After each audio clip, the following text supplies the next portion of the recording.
Aku tak nak buang masa korang, so aku akan terus jawab soalan yang paling penting dekat otak korang sekarang ni. Adakah filem Banduan lebih baik dari filem Kaiti? No, no way.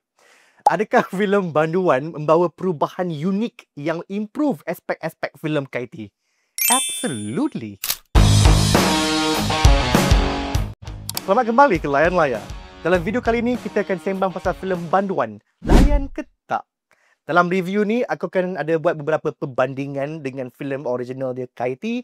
So, aku harap korang terimalah semua ni dengan an open mind sebab aku tengah banding filem, bukan banding negara. So, suppress your patriotism, ya. Banduan mengisahkan Dali, seorang banduan yang baru je bebas selepas 10 tahun dalam penjara. Belum sempat nak jumpa anak dia dekat rumah anak yatim, dia terpaksa melibatkan diri dalam satu special operations police ni. Di mana bukan sekadar nyawa puluhan-puluhan polis terancam, nyawa orang awam dan nyawa dia pun terancam sekali. Okay, bagi korang yang dah tengok filem Kaiti, you know what to expect. 99% storyline filem ni sama je macam filem Kaiti. Bezanya adalah beberapa small things untuk fit in kita punya Malaysian audience. Dan juga untuk accommodate durasi filem ni yang jauh lebih pendek daripada filem Kaiti. Filem Kaiti 2 jam setengah. Filem Banduan ni tak salah aku, around 2 jam je. So ada beberapa benda diorang kena buang dan beberapa benda diorang kena compress. Kalau korang berminat nak tahu perbezaan kedua-dua filem ni, follow aku dekat TikTok atau Instagram. Aku akan upload video yang fokus dekat perbandingan je. Watak Dali dilakonkan oleh Dato' Aaron Aziz. Dan watak Dali ni is a gentle giant. Atau dalam bahasa T20-nya, gentle monster. Dia cakap pun sopan. Bila sembang, dia tak nak ada eye contact sebab mungkin tak nak berkonflik. Atau just nak detach je. Tapi bila dia dah mula marah, start lah. Badan semua melayang berterbangan. Di mana watak Dali ni tak sampai ke level watak Dili adalah kurang aura. Dili ni intense. Dali pula macam sentiasa ada air mata dekat hujung mata dia je. Kalau watak Dili sentiasa macam ni, watak Dali pula sentiasa macam ni. Faham tak maksud aku? Mungkin tu memang watak yang Dato' Aaron Aziz target. Seorang banduan yang conflicted, emotionally vulnerable. Dia tak rela nak tolong polis ni. Dia rindu anak dia. Dia nak pulang ke pangkuan anak dia. Dan kalau iyalah pun, a bit of facial hair would really help. Nampak lagi gagah, nampak lagi banduan, nampak lagi rough. Sebab filem ni sangat rough dengan dia punya tema, dia punya violence. Tapi Dali nampak sangat clean.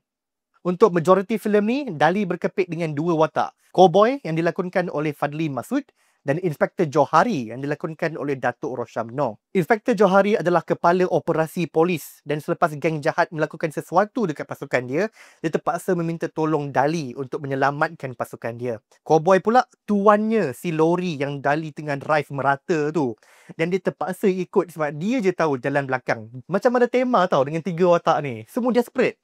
Seorang terpaksa minta tolong banduan, seorang terpaksa tolong polis, seorang lagi terpaksa ikut sebab GPS tak function dekat area kampung, area hutan. Dan dinamik diorang ni menarik and it keeps the film engaging. Macam filem road trip pun ada juga sometimes. Cowboy ni sifat lawak antara 3 watak ni lah. Dan di luar aspek komedi dia yang agak hit and miss, aku nampak watak cowboy ni macam satu jiwa muda yang bersih, yang innocent, yang tak patut terlibat dengan semua violence ni. Di mana lagi 2 orang tua tu nampak dia macam someone under their protection. Dan pada masa yang sama, dia dengan Dali form a relationship di mana Dali lagi selesa nak luahkan perasaan dan kisah background dia semua dekat si cowboy ni. Macam abang adik lah. Tapi aku tak rasa kedua-dua tu tak sampai dekat aku. Lakonan dia lebih ke level a stranger yang cakap banyak, suka komplain dan suka buat lawak. Tak salah, cuma tak kena. Watak cowboy di filem Kaidi lebih berjaya deliver satu watak yang harmless, helpless dan pada masa yang sama sumber kekuatan watak Dili. Inspektor Johari lain cerita. Filem ni actually improved on watak Bijoy dari filem Kaidi. Inspektor Johari dalam filem ni diberi lebih banyak benda untuk buat. Dan dia end up jadi lagi likeable, jauh lagi likeable dari watak Bijoy di filem Kaidi. Dan I think partly ni juga sentuhan emas Datuk Rosham Noor probably, kan. Tapi I'm not joking. Sepanjang 2 jam filem ni, aku tak bosan sekali pun. Pacing filem ni memang baik. Kalau bukan tengah momen senyap untuk berdialog dan build karakter, ada babak aksi yang exciting. Dan action dalam filem ni memang terpaling Tamil. Slow-mo, orang terbang, letupan. I love it. Memang tak boleh lawan lah Kaidi punya standard of action, cinematography diorang punya effects dan creativity. Tapi dekat filem Banduan, it's still good. Bukan setakat good tau. Dekat filem ni, diorang ada lebih dari satu one shot punya take. Ada scene yang just shot with one take yang tak ada pun dekat filem asli, kat filem Kaidi. So, jangan main-main yang kita punya local talent. Walaupun storyline filem ni straightforward, dia tak boring. Filem ni follow bukan trio tu je, tapi 3 kumpulan berbeza. Trio tu satu, geng Sarjan Yahya nombor 2, dan nombor 3, geng antagonist.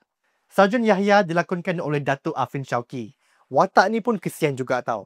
Dia baru je nak retire lagi seminggu, dah dia terpaksa lock diri dia dalam satu balai polis ni dan halang sekumpulan geng Samsing daripada serbu balai polis ni. And on top of that, dia kena protect sekumpulan budak universiti ni. Tapi unfortunately, plotline Sarjan Yahya ni yang paling lemah dalam filem ni. Tak ada sebab yang kukuh kenapa budak-budak uni tu kena ada dekat situ. Dah lah majoriti watak-watak budak uni ni dan juga Sarjan Yahya sendiri ditulis ke arah komedi. And it's just not funny. Walaupun aku cakap yang plotline Sarjan Yahya ni paling lemah di filem ni, tapi aku actually prefer cara filem ni handle plotline Sarjan Yahya dan budak-budak uni ni berbanding dengan di Kaidi. Sebab di Kaidi, ada banyak benda fluff, ada banyak fat yang tak perlu. Di filem ni, dia dah trim dah semua benda fluff tu, it is more focused. Antagonis filem ni ramai, tapi kepala dia dilakonkan oleh Abi Madian dan Amir Nafis. Watak Rejab dan Farid ni so-so je. Rejab terlalu kartunish bagi aku, dan Farid entah kenapa dia guna pedang samurai. Tak boleh ke guna parang macam Samsing biasa? Tak masuk dengan estetik filem ni. Counterpart dua watak ni di Kaidi is far better.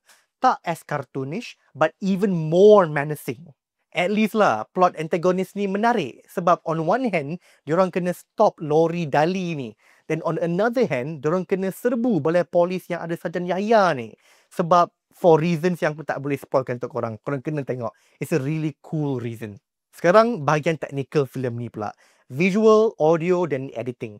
Visuals cantik. Walaupun ada beberapa night shots yang terlalu gelap, overall cantik. Penggunaan CGI pun tak terlalu menonjol. Audio dan editing yang aku perlu cowboy sikit. Aku kena complain sikit. Kita mulakan dengan audio dulu. Ada 3 benda. Number 1, ada beberapa sound effects yang not designed nicely. Dia terlalu fake. Tak masuk dengan pelakuan watak-watak kita. Nombor 2, adalah dia punya audio separation yang tak clear. Kalau tak ada subtitle, aku mungkin tak tahu apa yang tengah dicakap oleh watak-watak kita. Dan sometimes, aku tak tahu siapa tengah cakap apa.